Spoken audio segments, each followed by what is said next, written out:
আসসালামু আলাইকুম, আমি মনিরা মুন্নি কুকিং চ্যানেলে সবাইকে স্বাগতম।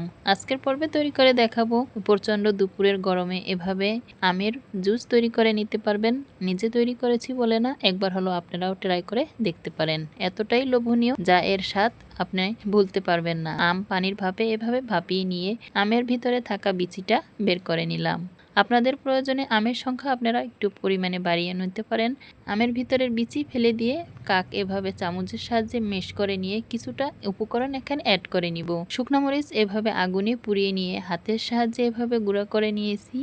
বিট লবণ প্রয়োজন মতো আর স্বাদ মতো চিনি অ্যাড করে দিয়ে ফ্রিজে থাকা ঠান্ডা পানি অ্যাড করে নিয়েছি। আপনারা চাইলে এখানে নর্মাল পানি অ্যাড করে নিয়ে পরিবেশনের আগে কিছুটা আইস অ্যাড করে নিয়ে পরিবেশন করে নিতে পারেন। যারা আইস খেতে বেশি একটা পছন্দ করেন না বা অ্যাভয়েড করেন, তারা কিন্তু এভাবে ফ্রিজে থাকা নর্মাল পানি দিয়ে তৈরি করে পরিবেশন করে নিতে পারেন। এভাবে দুপুরের গরমে কাঁচা আমের ঠান্ডা ঠান্ডা ম্যাঙ্গো জুস খেতে কিন্তু দারুণ মজা। মন প্রাণ দুটোটাই ঠান্ডা হয়ে যায়। সবাই ভালো থাকবেন। আল্লাহ হাফেজ।